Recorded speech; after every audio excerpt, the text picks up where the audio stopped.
I quite often get asked questions like, how did you grow your business? How did you get into it? What's your story? So if you'd like to find out a little bit more about my small business journey, then please keep watching.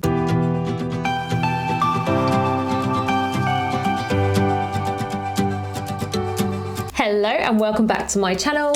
If you're new here, my name is Hannah. I am the owner and founder of the Little Isla Co. My small business has three sides to it. Is that possible? The first and most important one is craft supplies. The Little Isla Co is a craft supply company that specializes in sparkle. I run the business from a warehouse style unit here where I store stock, I pack orders, I film most of my content, and I do a lot of admin work in the office space here at the back. You can also come here to shop from the storefront. The second side of my business is crafting. I am crafty by nature, and for me, that's where it all started. In April 2022, I decided to reinvent my whole business and I started crafting cold cups with one specific design. I started mostly with the Starbucks one, and I had a drip design, a vinyl drip design that went all the way around the edge, the rim of the cup, and then one that went around the logo as well. And because I am such a magpie at heart, I obviously embellished the lids with rhinestones. Little did I know that the rhinestone lid Starbucks cold cups were going to take off. I reached a point with very minimal marketing, pretty organic growth, whereby I had so many orders that I just couldn't keep up with them. I was trying to buy in bulk every single thing I could find. I was buying bulk drinkware, bulk blanks, bulk rhinestones, all the supplies I needed. I was trying to buy in bulk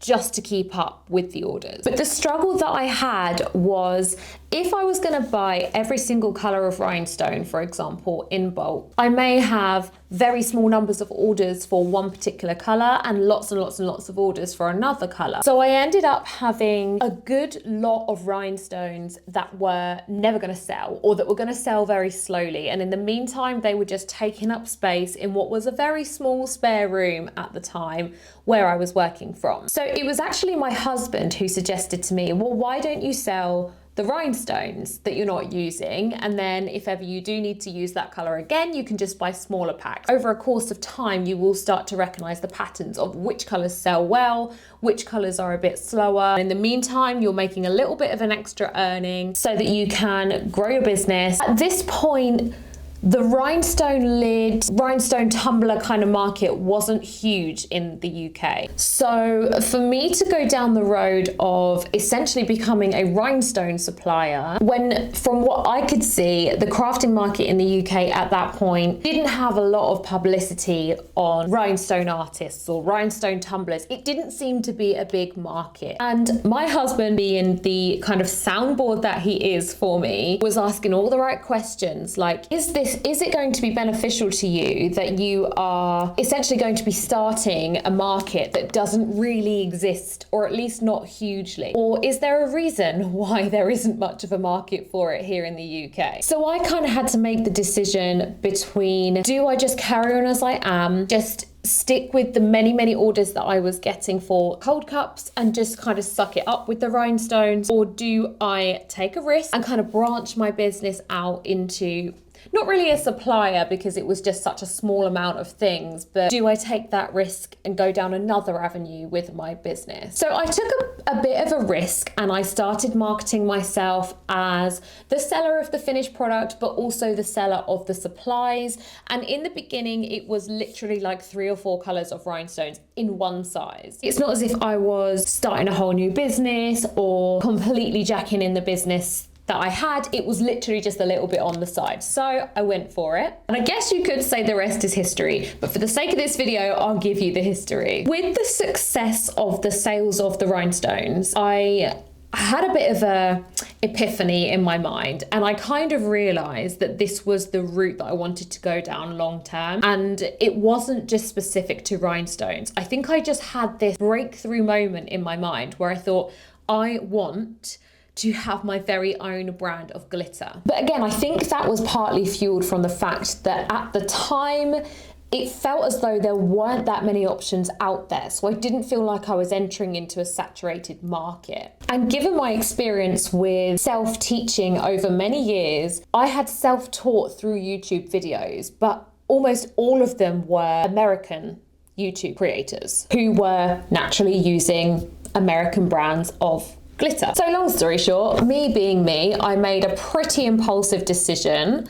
I took my shot and I launched my own brand of glitter. I think even then I kind of knew what I needed to do. So this was maybe the October of 2022. I thought, well, there's no point in starting with Christmas, because I thought by the time I managed to get my ducks in a row and get things launched, get the awareness, get the brand awareness, get myself out there and kind of make myself established as a glitter supplier, the Christmas season probably would have been and gone. So I chose to start with Valentine's. I launched a collection of 5 Valentine's themed glitters. So they were Valentine's colors, Valentine theme.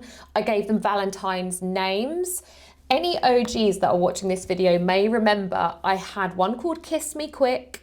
Funnily enough, 2 of those 5 glitters are still going strong today. They are Elle Woods and Crushed Opal. So slowly but surely, my glitter sales and rhinestone sales started to massively take over my cold cup finished product sales, because I think what happened was by that point, I was kind of simultaneously trying to cater to 2 separate audiences. So I was kind of catering to the customer by this point I'd started making snow globes and everything else as well. So I was catering to the customer who wanted the end product, but equally I was being noticed by crafters who wanted the supplies. And it was really difficult knowing how to market myself, because I didn't know if I was essentially the crafter or the supplier. So I had to make a really difficult decision. I really did not feel ready to let go of the making side of the business, but equally I knew if I was going to make a real success of the supply side, I had to let go of the crafting side, because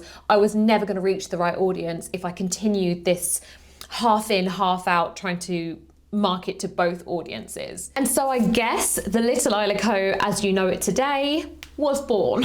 So when I say the second side of my business is crafting, what I mean is, because that's where it all started, that's where my passion is. I love creating, designing. I love it when I have an idea in my mind and I piece it all together and execute it, and it comes out exactly as I had in mind. So because I enjoy it so much, and now I obviously have the means to create a lot of things, I have a little separate side of my business, which is crafting. So I will still make the odd snow globe or no globe or glitter tumbler or rhinestone filled tumbler. Then I have a ready to ship section on my website. So if I do come across a customer rather than a crafting customer, they are still able to browse the makes I have made over time. And if they spot anything they like, they can purchase it.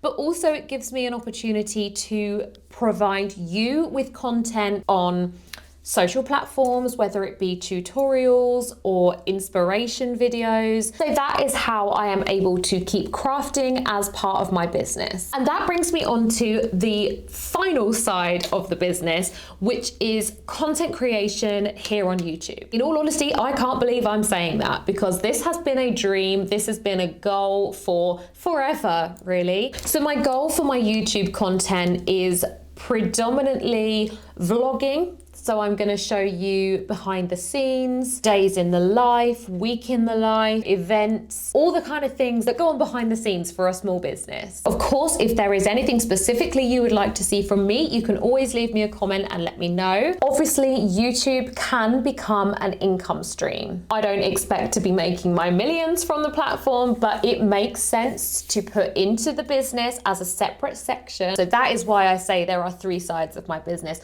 although I know that doesn't really makes sense. But yeah, if you are a budding crafter and you are looking for sparkly supplies to elevate your projects, then this is where you need to be. And I hope you enjoyed this video. If you did, please give it a like, and please don't forget to subscribe to my channel, and I will see you in the next one. If you're new here, my name